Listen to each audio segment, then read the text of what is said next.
بسم اللہ الرحمن الرحیم۔ رسول اللہ صلی اللہ علیہ وسلم مدینہ تشریف لائے تو آپ کے ساتھ کوئی خادم نہیں تھا، اس لیے ابو طلحہ جو میرے ستیلے باپ تھے میرا ہاتھ پکڑ کر ان حضرت صلی اللہ علیہ وسلم کی خدمت میں لے گئے اور عرض کی، یا رسول اللہ صلی اللہ علیہ وسلم، انس سمجھدار بچہ ہے جو آپ کی خدمت کیا کرے گا۔ حضرت انس رضی اللہ عنہ کہتے ہیں کہ میں نے آپ کے سفر اور حضر میں خدمت کی۔ آپ صلی اللہ علیہ وسلم نے مجھ سے کبھی کسی کام کے بارے میں جسے میں نے کر دیا ہو یہ نہیں فرمایا، یہ کام تم نے اس طرح کیوں کیا۔ اسی طرح کسی ایسی کام کے متعلق جس میں نہ کر سکا ہوں، آپ صلی اللہ علیہ وسلم نے یہ نہیں فرمایا کہ تو نے یہ کام اس طرح کیوں نہیں کیا۔ حضرت ابو طلحہ رضی اللہ عنہ کھجور کے باغات کے اعتبار سے مدینہ کے انصار میں سب سے بڑے مالدار تھے اور انہیں اپنے تمام مالوں میں مسیح نبوی کے سامنے بیرہ کا باغ سب سے زیادہ پسند تھا۔ خود نبی کریم صلی اللہ علیہ وسلم بھی اسی باغ میں تشریف لے جاتے اور اس کا میٹھا پانی پیتے تھے۔ حضرت انس رضی اللہ عنہ نے بیان کیا کہ پھر جب یہ آیت نازل ہوئی، نیکی تم ہرگز نہیں حاصل کرو گے جب تک اپنے اس مال سے نہ خرچ کرو جو تمہیں پسند ہو۔ تو حضرت ابو طلحہ رضی اللہ عنہ اٹھے اور آ کر رسول اللہ صلی اللہ علیہ وسلم سے عرض کیا، یا رسول اللہ صلی اللہ علیہ وسلم، اللہ تعالیٰ فرماتا ہے کہ تم نیکی ہرگز نہیں حاصل کر سکو گے جب تک اپنے ان مالوں میں سے نہ خرچ کرو جو تمہیں زیادہ پسند ہو، اور میرے اموال میں مجھے سب سے زیادہ پسندیدہ بیر حرا ہے اور یہ اللہ کے راستے میں صدقہ ہے۔ میں اللہ کی بارگاہ سے اس کی نیکی اور ذخیرہ آخرت ہونے کی امید رکھتا ہوں۔ آپ کو جہاں اللہ تعالیٰ بتائے اسے خرچ کریں۔ ان حضرت صلی اللہ علیہ وسلم نے فرمایا، شاباش، یہ تو بڑا فائدہ بخش مال ہے۔ جہاں آپ نے بجائے رباح کے ریاح کہا، یہ شک عبداللہ بن مسلم راوی کو ہوا تھا، اور جو کچھ تم نے کہا میں نے سب سن لیا اور میرا خیال ہے کہ تم اسے اپنے ناطے والوں کو دے دو۔ حضرت ابو طلحہ نے عرض کیا، یا رسول اللہ صلی اللہ علیہ وسلم، میں ایسا ہی کروں گا۔ چنانچہ انہوں نے اپنے عزیزوں اور اپنے چاچا کے لڑکوں میں تقسیم کر دیا۔ اسماعیل، عبداللہ بن یوسف اور جہجیہ بن جہجیہ نے مالک کے واسطے سے رہا کی بجائے رہے بیان کیا ہے۔ ایک صحابی سعد بن عبیدہ نے رسول اللہ صلی اللہ علیہ وسلم سے پوچھا کہ ان کی ماں کا انتقال ہو گیا ہے، کیا اگر وہ ان کی طرف سے خیرات کریں تو انہیں اس کا فائدہ پہنچے گا؟ آپ صلی اللہ علیہ وسلم نے جواب دیا کہ ہاں۔ اس پر ان صحابی نے کہا کہ میرا ایک پر میوہ باغ ہے اور میں آپ کو گواہ بناتا ہوں کہ میں نے وہ ان کی طرف سے صدقہ کر دیا۔ ان حضرت صلی اللہ علیہ وسلم نے مدینے میں مسجد بنانے کا حکم دیا اور بنو نجار سے فرمایا، تم اپنے اس باغ کا مجھ سے مول کر لو۔ انہوں نے کہا، ہرگز نہیں، خدا کی قسم، ہم تو اللہ ہی سے اس کا مول لیں گے۔ حضرت عمر رضی اللہ عنہ کو خیبر میں ایک زمین ملی جس کا نام سمگا تھا، تو آپ نبی کریم صلی اللہ علیہ وسلم کی خدمت میں حاضر ہوئے اور عرض کیا کہ مجھے ایک زمین ملی ہے اور اس سے عمدہ مال مجھے کبھی نہیں ملا تھا، آپ اس کے بارے میں مجھے مشورہ دیتے ہیں؟ آپ صلی اللہ علیہ وسلم نے فرمایا کہ اگر چاہے تو اصل جائیداد اپنے قبضے میں روک رکھ اور اس کے منافع کو خیرات کر دے۔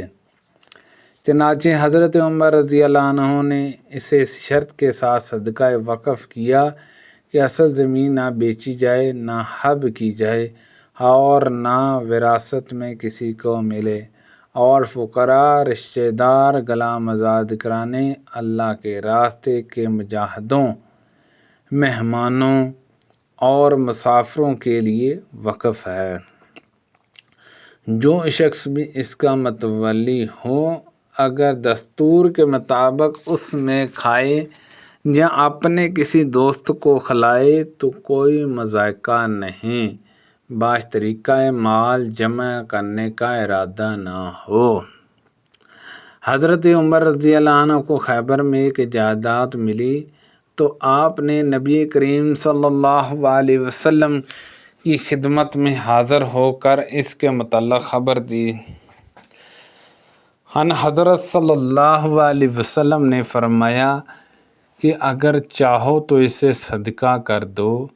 چنانچہ آپ نے فقراء، مسکین، رشتہ داروں اور مہمانوں کے لیے اسے صدقہ کر دیا۔ جب رسول اللہ صلی اللہ علیہ وسلم مدینہ تشریف لائے تو آپ نے مسجد بنانے کے لیے حکم دیا اور فرمایا، اے بنو نجار، اپنے باغ کی مجھ سے قیمت لے لو۔ انہوں نے کہا کہ نہیں، قسم اللہ کی، ہم تو اس کی قیمت صرف اللہ سے مانگتے ہیں۔ اور ان سے عبداللہ بن عمر رضی اللہ عنہما نے اپنا ایک گھوڑا اللہ کے راستے میں جہاد کرنے کے لیے ایک آدمی کو دے دیا۔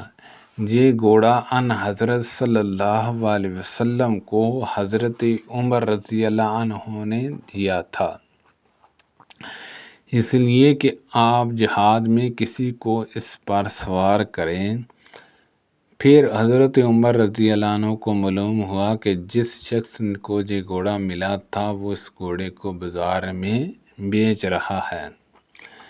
اس لیے رسول اللہ صلی اللہ علیہ وسلم سے پوچھا کہ کیا وہ اسے خرید سکتے ہیں؟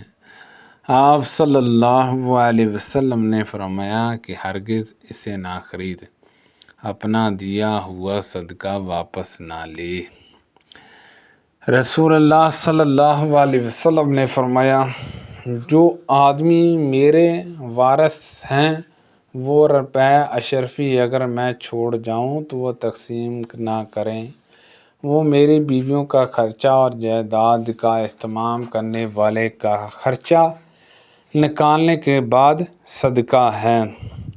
حضرت عمر رضی اللہ عنہ نے اپنے وقف میں یہ شرط لگائی تھی کہ اس کا متولی اس میں سے کھا سکتا ہے اور اپنے دوست کو کھلا سکتا ہے، پر وہ دولت نہ جوڑے۔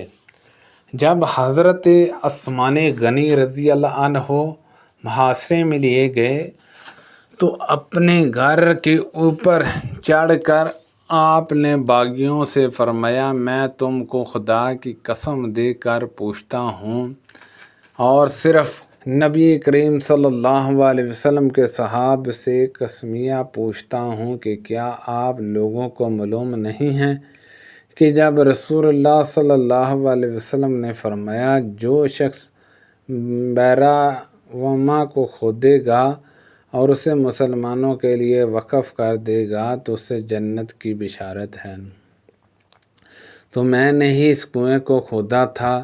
کیا آپ لوگوں کو معلوم نہیں کہ حضرت صلی اللہ علیہ وسلم نے جب فرمایا تھا کہ جشع عسرت غزوہ تبوک پر جانے والے لشکر کو جو شخص ساز و سامان سے لیس کر دے گا تو اسے جنت کی بشارت ہے، تو میں نے اسے مسلح کیا تھا۔